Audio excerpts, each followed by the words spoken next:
All right, in today's video, we are jumping in to my monthly income and expenses overview and showing you all of the profit that I really made in the month of July. And we're actually doing it on time this month because it is August 3rd, the day I'm recording this. And my last video was actually this exact same overview, but for June. And that was posted super late because I decided that's when I wanted to kind of start making this a whole series. So I'm like, let's get actually back on track with July and do it on time. So here we are at the beginning of the month in August, and I just filled out my monthly spreadsheet. I do this at the beginning of every month where I do a review of what happened last month, and we go through what I made on each platform and all the expenses associated with the work, and just an overall summary overview, kind of what we're looking at for the year. And I like to do this every month, especially because I like to know where I'm at as the year goes on so that there's no surprises towards the end.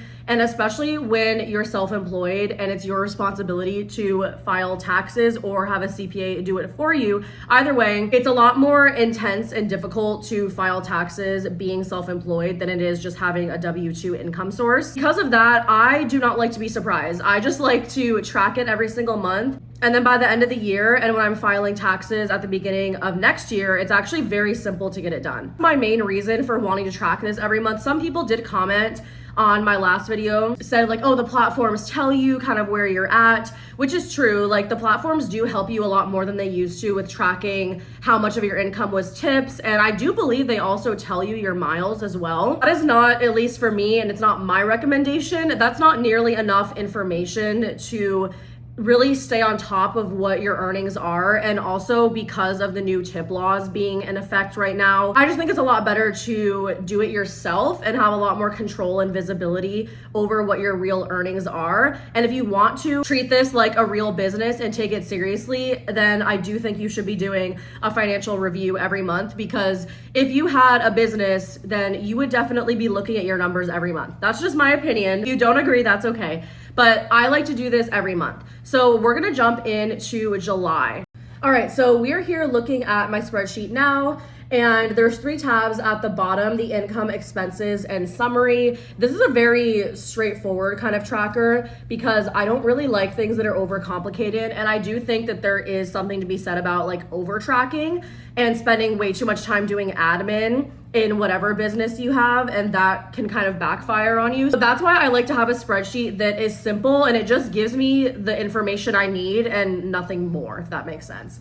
So on the income tab, it's very simple. We're just breaking down all of the gross earnings that came in by platform, and I have them separated by category just because I think it looks better and more organized. At the top, I have food delivery, which these are probably gonna be your most common ones. And then we have grocery shopping, catering, and packages. I actually am very interested in getting into catering. I actually met someone in the elevator this past weekend when I was doing an Instacart drop off. And I had a big cart because I was delivering groceries, and he also had a cart that was even bigger than mine, but it was all full of food. And I was like, oh my gosh, is that all food? And he's like, yeah, we were in an office building. And he was like, yeah, this is a catering order. I'm like, oh, that's so cool. And we were only in the elevator for a few minutes, or like literally 30 seconds. But I tried to ask him really quickly, and he's like, yeah, check out catering, food delivery apps. I really recommend it. Like, I do really well with it. And I'm like, okay, so that's kind of a sign that I want to look into that. I've thought about it previously, not ever taken it that seriously because I've just been happy with doing Instacart and then the other food deliveries. But yeah, I want to check that out. So Zifty and Deliver That are the 2 that I know of that are like the most popular catering apps to my knowledge. But definitely, if you guys have done catering, please comment your experience, or if there's other apps that I'm not listing on here, I'll definitely add them. So that's something that could be coming in the future because I'm pretty interested in actually getting into catering and seeing how that would go. And then I don't do any Amazon Flex or Roadie, but they are on here in case I want to ever start them. And for now, I'm happy with them just being there as blanks, and I'll fill them in if I need to. So as you can see, for the month of July, our grand total was a whopping $3,600. I knew this number was going to be low, and I did mention it in my last review video that in July, in the beginning, I was sick And I also got a bad eye infection, which is also why we're doing a more natural look today, because I still need to be careful with my eye. And I'm like, I don't want to put makeup on. It's just not even worth it. So that's also why we're not testing that. Because I still have some residual sensitivity, a little bit of light sensitivity, and I have allergies, so I already am like prone to getting itchy eyes and things like that. That whole situation that happened was awful, and that took me out. I couldn't even wear my contacts for, I want to say, like 2 weeks. It was terrible. So that happened in the beginning of July. So I knew my numbers were going to take a hit. If you look here, it's actually somehow not my lowest month. So I'm going to take that as a win. April was still lower. This was the month that we moved. Also was sick in the beginning of this month around the time that we were moving. So I did actually lose more income in April than I did in July, which is surprising. I'm honestly happy with the $3,672.40 as gross income from all of my deliveries. I'm plenty happy with that given what happened at the beginning of the month, and I thought it would be worse. So as you can see where it falls with the rest of my monthly earnings, it is almost the lowest, but the second lowest. Now we're on the expenses tab, and at the very top, I have all of the vehicle operations. So this is my business miles driven. I've mentioned before that I use Everlance, and I've been happy with it. I've used it ever since I started doing gig work up again since I quit. So that's been like a year now. And it's pretty straightforward, which I love. It doesn't make things complicated. And this number here just comes from taking all of the business miles that you drove and just multiplying it by the standard rate set by the IRS, and that does change. They also keep up with that, so they keep track of what the standard business mileage rate is. And then it's just multiplied by however many miles I drove, and that's where I get this number from. So as you can see, it is normally around the same number. April, it was a lot lower because I did a lot less work. And it usually is between 800 and 1,000. And that's just because I tend to drive a very similar amount of miles every month, as long as I'm working a normal amount and nothing weird happens. So this one is a little bit on the low end because my earnings were lower. And you can see it's kind of the lowest besides April out of all of these. I tend to hover around that 900 on average as far as how many miles I drive. And I did actually fix this for my last video. In May is where I pay my subscription fee, and I pay this on an annual basis. You can be set up on a monthly plan for Everlance. I like to pay it once a year and get it over with, and that comes out in May. It's $100 a year. So I did separate that out from my actual business miles driven. And then parking fees, I did mention in May that I did get a new car that is dedicated only for gig work because I wanted to stop using my personal vehicle for gig work because I drive so minimally out, like in my personal life, that the car that I have, I can keep on very, very low miles. And it was worth it to me. I'm not giving advice to people. I would say in my situation, which is why I did it, it was very much worth it to buy kind of a throwaway car. Like I'm just using this car for business use only. And it was just a very inexpensive, small, compact car that I could do for delivery work. To me, that was worth it because of my personal situation and the type of personal vehicle I already have. Everything taken into account, it was worth it for me. So I would say it's worth at least looking into, like explore what your personal situation is. Because for me, I've been very happy with it. So unfortunately though, an expense that does come is parking fees. That's unusually high because I live in downtown. So the parking costs over $100 a month per car, which yes, is absurd. I know people are gonna say that it is, and it is a fact.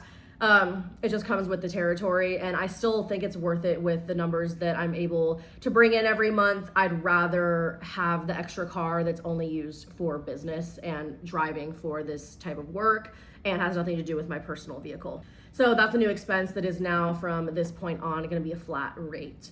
And then here we are with the tips. So DoorDash, Uber Eats, Grubhub, I rarely do. So it's honestly at zero a lot of the times. That's kind of funny because I've done a little bit of Grubhub in the past few months, and then past 2 months I've done none. And Instacart is always the bulk of my earnings. As you can see, even just looking at Instacart, the tips were at $18.72 and my income was at $24.88. So it's like the mass majority of the earnings. Of all the platforms, Instacart is the most tip heavy. So that's where you're gonna get the most benefit from getting that tax break on the tips because it's just the biggest percentage of your earnings. And then we have a nice $2 from Walmart Spark. That's one order that I did. And I'm still kind of on the fence about Walmart Spark. I'm not really sure how it's going to fit into my gig earnings. I just got on the platform in July, or maybe, no, it wasn't June. I think I just got on the platform in July. And I've only done one order, and I just don't really know yet how it's gonna fit into things or if it's going to be better, because so far I was like so excited to get on the platform, and so far it's just been nothing compared to Instacart as far as in its groceries. And whenever I see an offer that's like decent and like I'm thinking about taking, it's like 10 to 20 stops. And I don't really want to do that kind of thing. So I'm still not sure how that's going to fit into my earnings and if I'm really not going to use it, or maybe I will. We'll see. And then everything is still zero here because I'm not on these platforms. For supplies, I did also mention that I did get a second phone, and that was just last month. So I'm very excited about that because was so sick of missing Instacart orders. I know a lot of people that do this at least, maybe not necessarily full time, but as long as you're working enough, I do think it's worth having the second phone because of the way the Instacart algorithm works. And if you leave the screen, you're gonna miss the good orders. And it's crazy that even sitting on the screen, you'll still miss orders. So that was well worth it for me just to pay that $40 a month to have the second phone. It's already been coming in handy, so no regrets there. And so that is just another additional new expense. And then we also have phone accessories, and in this month I did buy some extra things. I buy a new phone mount for my car that was so worth it, and it's been so much easier to like record myself too. And I bought chargers. I was like, what was the other thing? I bought portable chargers because my phones, like, it's so hard to keep them charged, especially now with two. You have a car charger that can plug into your car, but that's still only one cord at a time. So if you have two phones, it was just worth it. So I think I spent about $30 on each of those. And then I did buy one giant bottle of hand sanitizer because I've been getting sick more recently. I was sick in April and also in the beginning of July. And I never really used to get sick ever. And it's because I know I'm out there touching a million different surfaces. So I'm trying to get better at sanitizing and washing my hands more often. So I bought a giant bottle of sanitizer. And then no business admin for now. So now you're at $38.20.42 for my expenses. So again, that's just my business miles driven, parking, all the tips, and a couple very small kind of supply related expenses. And that's where the total is. So you can see my tip tracking is getting pretty close. I'm 89% of the way there to maxing out my deduction. So once I get to that $25,000, there will be no more deductions, and then these videos are gonna look a lot different. As you'll see on the summary page, things are gonna change pretty drastically once I hit that. So that'll be really interesting towards the end of the year and all of Q4 for sure. Nothing will be deductible, the tips won't. So my earnings are gonna go way up, but it also means that my tax responsibility is gonna go way up. So for now, we're still under the limit. So everything's still looking really nice where we're getting that full benefit. So for now, I'm still under that limit and able to take advantage of those deductions. So let's go over to the summary tab. So now we're in July, and as you can see, it's reporting that I have negative $148 of profit. So it looks like I'm actually not profiting at all. And this is just due to the fact that all those tips are still deductible and the other expenses actually go over the amount that it would be. So this is also why I try to tell people that taking advantage of any sort of tip income work right now is just an amazing opportunity, because as you can see, just running all of these numbers for 1 month, it actually looks like I'm losing money every month. So all those deposits that I'm getting are just straight money that I'm able to use. And it's so funny to compare this to an actual like W-2 job and how much you pay in taxes, because the salary that I have on paper sounds like a lot. And when you actually divide that up every month and get that number of what it is nowhere near the amount that actually hits my bank account. And it's just so funny to be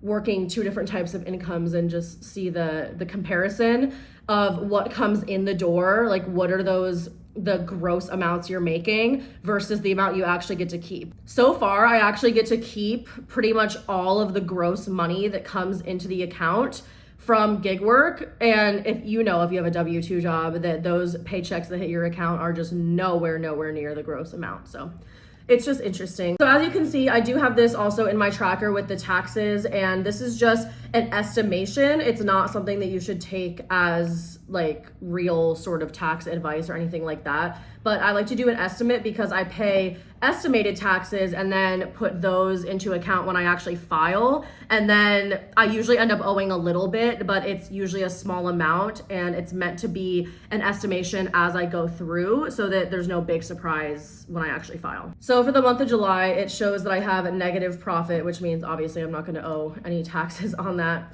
And my chart looks pretty funny right now because it looks like most of the things are negative, even though we know it's not actually the case. And yeah, I'm obviously not going to pay any more in estimated taxes because I did mention before, but I front loaded the amount quite a bit because I knew I was going to have a way bigger tax bill in Q4. So as of right now, it still says that I owe negative taxes this year because obviously if you're losing money, then you only pay tax on profit. So that's how that's looking. And right now, this looks like it kind of makes no sense, right? Like it shows that I'm actually losing money every month when it's purely because of the tip deduction, and then the small amount of expenses that actually are true expenses are overriding that that difference. So it looks like I'm actually losing money every month when I'm putting thousands of dollars a month into my account, which is interesting. So this is gonna look really cool once we actually hit Q4, and like then this bar is gonna go significantly up. So it's kind of funny to see how it looks now. Gross income being $36.72 is something I'm really happy with, and I do kind of want to make it a goal of mine to average out at 5K months, where before I was doing 4K a month as my goal. I kind of want to set that goal because it will push me a little bit on the months where I'm fully healthy and have like no reason to skip out on work. And it does really help offset the months where things happen out of your control and you get sick and you can't work, or if you're on vacation or something. You want to have those higher earning months kind of in that mix so that at the end of the year, it can average out to where you want to be at. So overall, I think I did really good in July considering everything that's happened. I knew the number was going to dip down from last month, and honestly, I was kind of scared to see what it was going to be, and it's a lot better than I thought. So I'm pretty motivated at moving forward. So far in August, I'm doing pretty well. I did well this past weekend, so I'm really excited for next month and to see what this number is going to be, because fingers crossed there will be no issues or reasons that I can't work the usual time that I work, and maybe we'll see a nice 5K month next month. So stick around if you want to keep seeing these videos and kind of see me working through my gig work journey, documenting my experience with it, trying new platforms, trying new zones, and just kind of experimenting and finding the best method to really make this work for me. So thank you so much for being here. And if you enjoy these types of videos, I would greatly appreciate if you would subscribe or like the video if you liked it. And hopefully I will see you in my next video.